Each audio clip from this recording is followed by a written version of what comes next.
Hi friends, कसे आहात? स्वागत आहे तुमचं किचन क्वीन वसुंधरामध्ये.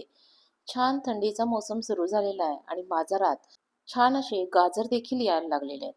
आजपर्यंत आपण गाजराच्या वेगवेगळ्या रेसिपी पाहिलेल्या आहात. आज देखील आपण गाजराची एक रेसिपी पाहणार आहोत, जी बनवायला सोपी असणार आहे, खायला टेस्टी असणार आहे. गोडाचा पदार्थ म्हणून आपण गाजरापासून हलवा तर नक्कीच बनवतो. पण हलव्यापेक्षाही टेस्टी लागणारी अशी आपण आज गाजराची खीर पाहणार आहोत. ही खीर जी आहे ती आपण अगदी रबडीदार बनवणार आहोत आणि अगदी बोटं चाटून पुसून खाल अशी याची टेस्ट असणार आहे. तर अशी ही टेस्टी रबडीदार गाजराची खीर कशी बनवायची हे जाणून घेण्यासाठी व्हिडिओ आहे तो शेवटपर्यंत पहा आणि चॅनलवर नवीन असाल तर चॅनलला सबस्क्राईब करा. त्याचबरोबर शेजारच्या बेल आयकॉनवर देखील क्लिक करा, जेणेकरून इथून पुढच्या सर्व रेसिपीचे नोटिफिकेशन तुम्हाला लगेचच मिळून जातील. तर आता आपण प्रत्यक्ष कृतीला सुरुवात करूयात. गाजराची खीर बनवण्यासाठी सुरुवातीला मी या ठिकाणी पाव किलो होतील इतके गाजर घेतलेले आहेत.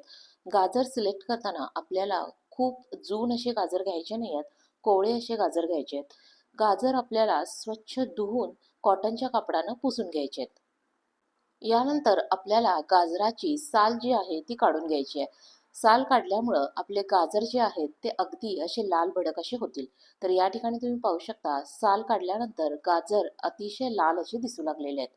गाजराची साल काढून झाल्यानंतर आपल्याला गाजर जे आहेत ते किसणीनं किसून घ्यायचे आहेत. त्यासाठी मी सुरुवातीला देठाकडचा भाग जो होता तो आता मी कट करून घेतलाय. गाजर किसताना आपल्याला किसणीच्या मोठ्या जाळीनं किसून घ्यायचा आहे. लहान जाळीनं जर किसला तर गाजराचा किस जो आहे तो खूप शिजला जाईल आणि त्याचा जो आहे तो हलवा बनवल्यासारखी ती खीर जी आहे ती तयार होईल. मोठ्या जाळीनं किसल्यामुळं काय होईल, गाजराचा किस थोडासा आपल्याला दाताखाली येईल. यासाठी आपण गाजर जे आहे ते मोठ्या जाळीनं असं किसून घेतोय. अशा प्रकारे सगळे गाजर जे आहेत ते छान असे आपले किसून झालेले आहेत. आता हा किस जो आहे तो मी थोड्याच वेळासाठी बाजूला ठेवणार आहे. खीर बनवण्यासाठी मी या ठिकाणी जाड बुडाचा पॅन घेतलेला आहे. पॅन जो आहे तो गरम करायला ठेवलेला आहे. तोपर्यंत आपल्याला खिरीसाठी लागणारी दुसरी तयारी करून घ्यायची आहे. या ठिकाणी आपल्याला 2 टेबलस्पून होतील इतके तांदूळ घ्यायचे आहेत. तांदूळ घेताना बासमती तांदूळ घेतले तरी देखील चालतील किंवा रेग्युलर तांदूळ असतील ते वापरले तरी देखील चालेल. हे तांदूळ जे आहेत ते आपल्याला स्वच्छ धुवून घ्यायचे आहेत आणि धुवून घेतल्यानंतर आपल्याला एक 15 ते 20 मिनिटं निदान ते भिजले गेले पाहिजेत. अर्धा तास भिजले तर चांगलंच आहे, पण कमीत कमी 15 ते 20 मिनिटं तरी ते भिजले गेले पाहिजेत. या ठिकाणी मी 20 मिनिटासाठी तांदूळ जे आहे ते भिजत ठेवलेले होते. यानंतर मी 5 काजू घेतलेले आहेत. हे काजू जे आहेत ते आपल्याला बारीक करून घ्यायचे आहेत. मिक्सरच्या भांड्यामध्ये मी काजू ॲड केलेले आहेत. त्यानंतर आपण जे काही 2 टेबलस्पून तांदूळ भिजत घातलेले ते देखील आपल्याला यामध्ये ॲड करून घ्यायचे आहेत. आता हे सगळं आपल्याला मिक्सरला ओबडधोबड असं बारीक करायचं आहे. खूप त्याची पेस्ट करायची नाही. अर्धवट बारीक झाली तरी देखील चालतील. यानंतर आपला पॅन जो आहे तो छान असा गरम झालेला आहे. यामध्ये आपल्याला 1 टेबलस्पून होईल इतकं तूप ॲड करायचं आहे. कोणत्याही खिरीला तूप वापरलं तर त्या खिरीची चव जी आहे ती दुप्पट वाढते. त्यामुळं आपण या ठिकाणी 1 टेबलस्पून होईल इतकं तूप जे आहे ते ॲड करून घेतलेलं आहे. तूप ॲड केल्यानंतर तूप आपलं मेल्ट झालं की आपल्याला त्यामध्ये ड्रायफ्रूट जे आहेत ते थोडेसे फ्राय करून घ्यायचे आहेत, जेणेकरून त्याचा कच्चेपणा जो आहे तो निघून जाईल. या ठिकाणी मी 5 काजू, 5 बदाम आणि 5 पिस्ते जे आहेत ते थोडेसे कट करून घेतले होते आणि ते आपल्याला थोडेसे असे फ्राय करून घ्यायचे आहेत. खूप फ्राय करायचे नाहीयेत. मंद आचेवर एक 2 ते 3 मिनिटासाठी ड्रायफ्रूट जे आहेत ते मी फ्राय करून घेतलेले आहेत आणि ते आता एका प्लेटमध्ये काढून घेणार आहे. हे ड्रायफ्रुट्स आपल्याला नंतर खिरीमध्ये ॲड करायचे आहेत. ड्रायफ्रुट्स फ्राय करून झाल्यानंतर अजूनही पॅनमध्ये थोडंसं तूप जे आहे ते शिल्लक होतं.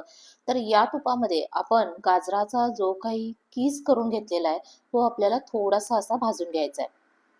गाजराचा कीस भाजताना आपल्याला सुरुवातीला गॅसची फ्लेम जी आहे ती मीडियम ठेवायची आहे आणि त्यानंतर 2 मिनिटं झाल्यानंतर आपल्याला गॅसची फ्लेम जी आहे ती मंद करायची आहे. हा गाजराचा कीस आपल्याला 10 मिनिटासाठी मंद आचेवर छान असा परतून घ्यायचा आहे. तो आपल्याला कंटिन्युअसली एकसारखा हलवत राहायचा आहे. हळूहळू त्यातलं जे काही पाणी असेल तर ते पाणी जे आहे ते निघून जायला सुरुवात होईल. या ठिकाणी तुम्हाला गाजराची जी काय आहे ती वाफ बाहेर निघताना दिसत असेल, तर ही ॲक्चुअली याच्यामध्ये मी पाणी वगैरे काही ॲड केलेलं नाहीये. गाजरामध्ये जे नैसर्गिकरित्या पाणी होतं त्याचीच ती काय व्हायला लागली, वाफ व्हायला लागली आणि वाफ होताना थोडे थोडे गाजर देखील त्याच्याबरोबर छान असे शिजले जातात. गाजराला छान असा लाल बुंद असा कलर आलेला आहे. यानंतर आपल्याला यामध्ये दूध ऍड करायचं आहे. दूध घेताना मी दूध जे आहे ते गरम करून घेतलेलं आहे आणि ते आपल्याला दूध ऍड करायचं आहे. जवळजवळ अर्धा लिटर होईल इतकं दूध आपण याच्यामध्ये ऍड करतोय. या ठिकाणी आपण खीर जी आहे ती पूर्णपणे दुधामध्ये बनवतोय. दुधाचा वापर केल्यामुळं खिरीची पौष्टिकता आहे ती वाढणार आहे. त्याचबरोबर दुधावरची जी काय साय होती ती देखील मी याच्यामध्ये ऍड केलेली आहे. साय ऍड केल्यामुळं आपल्या खिरीला एक रबडीसारखी छान अशी टेस्ट येणार आहे. दूध ऍड करताना मी गार दूध ऍड केलं होतं, त्यामुळं गॅसची फ्लेम जी आहे ती मी वाढवलेली आहे. याला आता आपल्याला एक चांगली उकळी येऊ द्यायची आहे. दुधाला आपल्या उकळी आलेली आहे. पूर्ण गाजराचा किस आणि दूध हे मी चमच्याने हलवून छान असं मिक्स करून घेतलेलं आहे. दुधाला उकळी आल्यानंतर आपल्याला गॅसची फ्लेम जी आहे ती मंद करायची आहे. यानंतर आपण जे काही काजू आणि तांदूळ यांचं मिश्रण जे वाटून घेतलं होतं ते मिश्रण आता आपण यामध्ये मिक्स करणार आहोत. दुधाला उकळी आल्यानंतरच आपल्याला हे मिश्रण त्याच्यामध्ये ऍड करायचं आहे. जर आधीच तुम्ही ते मिश्रण ऍड केलं तर कदाचित दूध फाटण्याची देखील शक्यता असते. म्हणून काय करायचंय, दुधाला उकळी आल्याशिवाय आपण हे मिश्रण ऍड करत नाहीये. यानंतर आपल्याला हे सगळं व्यवस्थित छान असं कंटिन्युअसली ढवळत राहायचं आहे. जर आपण ढवळायचं बंद केलं तर ते खाली काय होईल, चिटकून बसेल. यानंतर आपल्याला यामध्ये चवीनुसार साखर ऍड करायची आहे. मी या ठिकाणी 8 टेबलस्पून होईल इतकी साखर घेतली होती. तुम्हाला जर खीर आणखी गोड हवी असेल तर यापेक्षा जास्त तुम्ही साखर जी आहे ती ऍड करू शकता. टेस्ट करून झाल्यानंतर जर तुम्हाला गोडी कमी वाटली तरी देखील तुम्ही साखर जी आहे ती वरती वाढवू शकता. यानंतर आपल्याला यामध्ये पाव टेबलस्पून होईल इतकी वेलची पावडर ऍड करायची आहे. वेलची पावडर ऍड केल्यामुळं आपल्या खिरीला चव तर चांगली येणारच आहे, त्याचबरोबर एक सुगंध देखील येणार आहे. तांदूळ वापरताना ते देखील आपण वासाचे वापरले तर आपल्या खिरीला एक अप्रतिम अशी चव येते, अप्रतिम असा सुगंध येतो. यानंतर आपल्याला यामध्ये ड्रायफ्रूट जे आहेत ते ऍड करायचे आहेत. मी खीर शिजवतानाच ड्रायफ्रुट्स घालणार आहे. ड्रायफ्रूट जे आहेत ते आपण फ्राय करून घेतले होते. खीर शिजवताना ड्रायफ्रूट त्याच्यामध्ये ऍड केल्यामुळं खिरीची टेस्ट वाढती, त्याचबरोबर ते ड्रायफ्रूट देखील थोडेसे शिजले जातात. त्यामुळे आपली खीर जी आहे ते अतिशय अशी चविष्ट होणार आहे. गॅसची फ्लेम जी आहे ती मी मंद केलेली आहे. आता आपल्याला खिरीची कन्सिस्टन्सी आहे ती आपल्याला ठरवायची आहे. जर तुम्हाला खीर पातळ हवी असेल तर दुधाचं प्रमाण जे आहे ते थोडंसं वाढवायचं. गाजराचा खीस आपल्याला व्यवस्थित त्याच्यामध्ये शिजू द्यायचा आहे. तांदूळ जे ऍड केलेले आहेत ते देखील आपल्याला छान असे शिजू द्यायचे आहेत आणि हळूहळू आता तुम्हाला दिसेल की खीर जी आहे ती आपली घट्ट व्हायला लागलेली आहे. मला खीर जी होती ती थोडीशी घट्टच लागणार होती. गार झाल्यानंतर ती आणखी थोडी घट्ट होणार आहे. त्यामुळं तशी कन्सिस्टन्सी आपल्याला पहिल्यांदाच डिसाईड करून घ्यायची आहे. ही खीर बनवताना आपल्याला या ठिकाणी साखरेचाच वापर करायचा आहे. जर तुम्ही गुळाचा वापर केला तर खीर जी आहे ती आपली फाटण्याची शक्यता असते. त्यामुळे या ठिकाणी गुळाचा वापर जो आहे तो करायचा नाहीये. खिरीवर आपल्याला थोडी देखील साय जमा होऊ द्यायची नाहीये.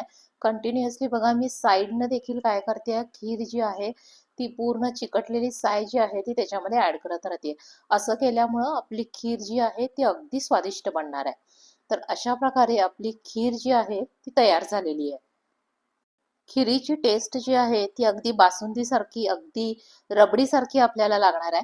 आता खीर जी आहे ती मी गरम-गरमच सर्व्ह करणार आहे. मला खीर गरम हवी होती. तुम्हाला गार हवी असेल तर गार घेतली तरी देखील चालेल.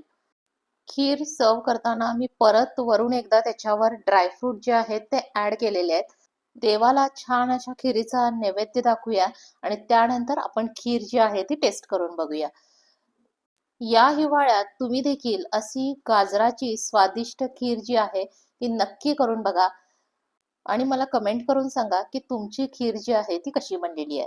तर ही होती आपली आजची गाजराची स्वादिष्ट अशी अगदी बोट चाटून पुसून खावी अशी खीर बनवण्याची रेसिपी. जर ही रेसिपी आवडली असेल तर व्हिडिओला लाईक करा, शेअर करा. त्याचबरोबर चॅनलवर नवीन असाल तर चॅनलला सबस्क्राईब करा.